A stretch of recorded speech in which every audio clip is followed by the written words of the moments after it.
Hey guys, welcome back to my channel, or welcome to my channel if this is your first time here. My name is Haley and today is October 1st.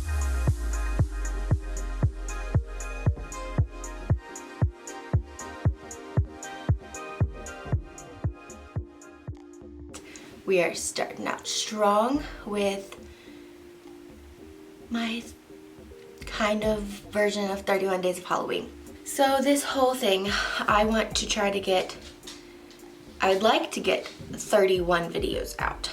That's probably not gonna happen just with like my work schedule and stuff, but I'm trying to get out as much content as I can during the month of oh my lord, of October, because I love Halloween. It is my favorite time of the year.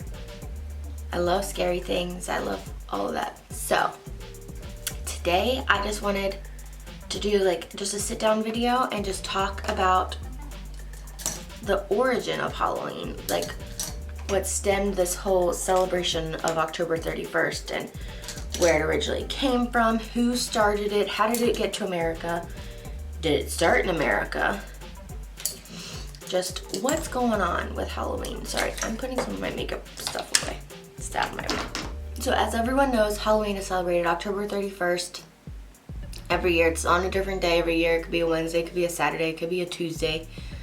Doesn't really matter. It's whatever day October 31st is. And this year, October 31st is a Thursday, which is not a great day to do like trick-or-treating just because like kids are still in school and all that. Halloween way long ago. It started with the ancient Celtic festival of Samhain, and I'm probably saying that wrong, but that's just going off of pronunciation of the word, like spelling it, like sounding it out. They did bonfires and wore costumes that they said ward off the ghosts and spirits. Celtics were around about 2,000 years ago in Ireland, the UK, and what is considered northern France.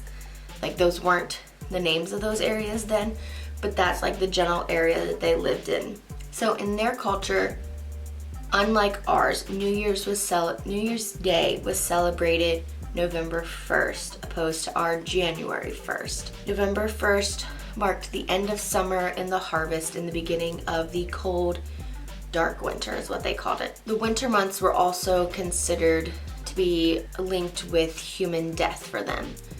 It was always very dark. It was hard to survive. There wasn't much, like there wasn't no warmth. It was cold. It was freezing. And a lot of them maybe didn't make it. So the Celtics believed that the day before their new year, October 31st, was the day that the human world and the ghost world, spiritual world, overlapped enough so that they had the most interactions that day with the like ghosts or spirits. So not only did they just think that the spirits could just cross over, they also believed that the spirits interfered with their crops and that they could cause trouble around in their towns and villages. On a different note, they also believed that this day caused the Celtic spirits or druids, I'll put the word here so you can see what I'm trying to say. They believed that it gave these Celtic priests the better ability to predict the future. I didn't know back then priests were predicting futures, but in Celtic culture, that's what they were doing. So for them, the predictions that they got from these priests were comfort and safety and direction because they severely depended on the volatile natural world. They also considered some of these like fortune telling, like predictions of the future, they considered these prophecies. Celtics built these huge sacred bonfires that people would gather around. They would burn crops and animals as a sacrifice to the Celtic gods, or deities as they called them. They would wear costumes made out of animal heads and skins and tried to tell each other's fortunes, like predicting each other's, like one, like husband to wife or friend to friend. It was a big celebration day for them, and these bonfires were where they could hang out, where they thought they were free from these spirits that were crossing over. So earlier in the day on October 31st,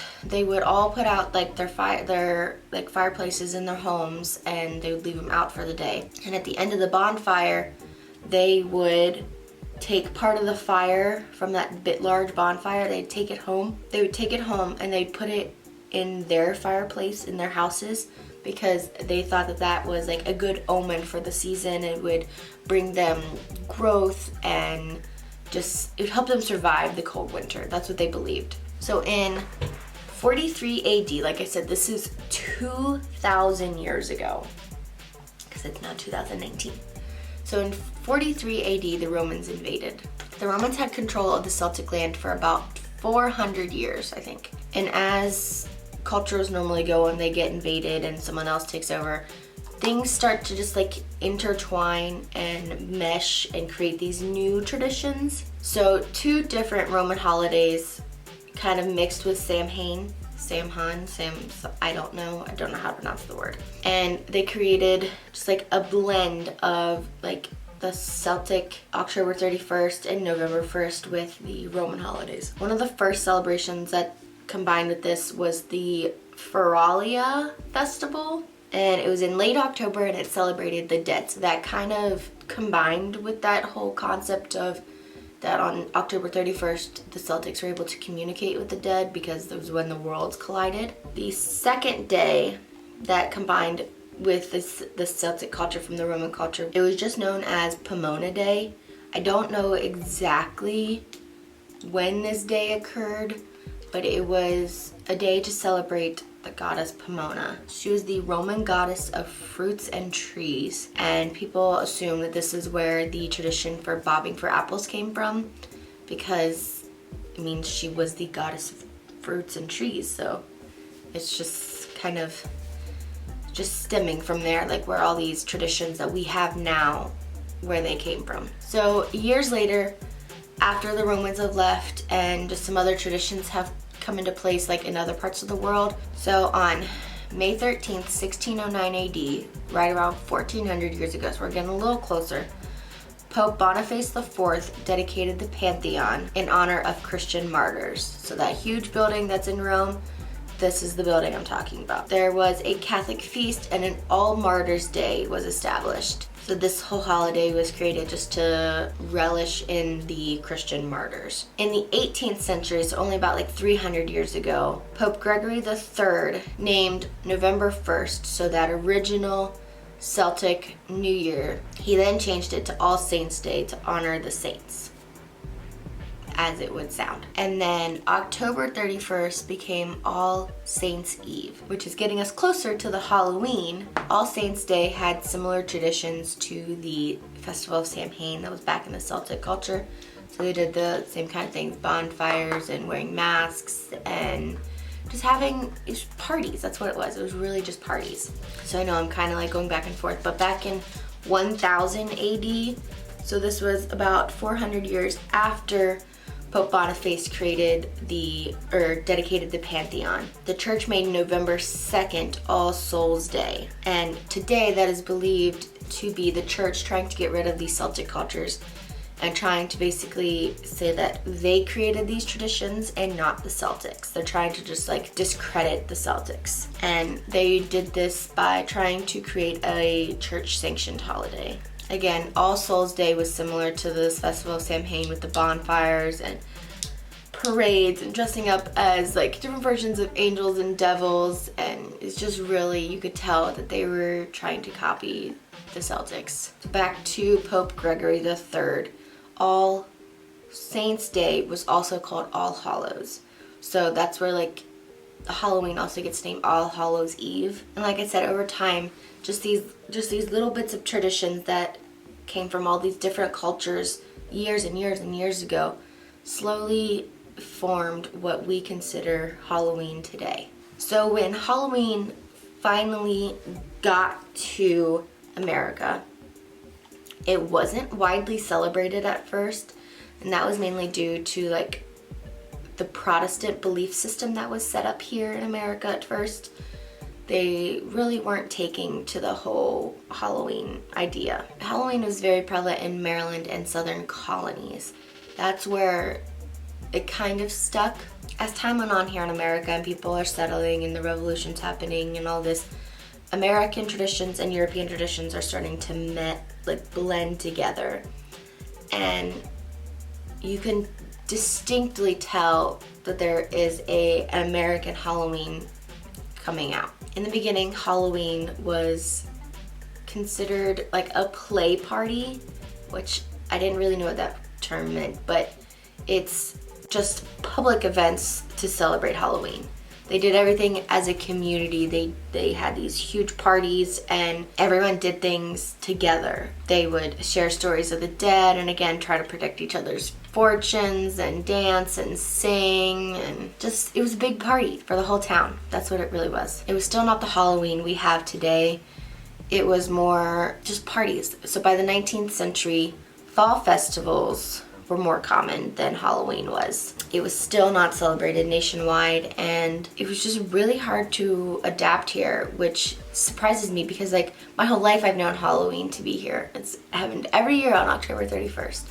Never known it any differently. But 200 years ago, it was still not a thing. So during the Irish potato famine and like all of the Irish immigrants' influx to America, that's what really helped boost the popularization of Halloween. So again, we've learned a lot of our things just from the European cultures that we all stemmed from, because that's where Americans came from. So taking away from those European traditions that we've been taking from our entire lives, Americans started going door to door on Halloween asking for food or money, which is where like I think the trick-or-treating came from, because I don't really know why. Just like that's kind of what we do for trick-or-treating. We go door to door and ask for candy, which is food.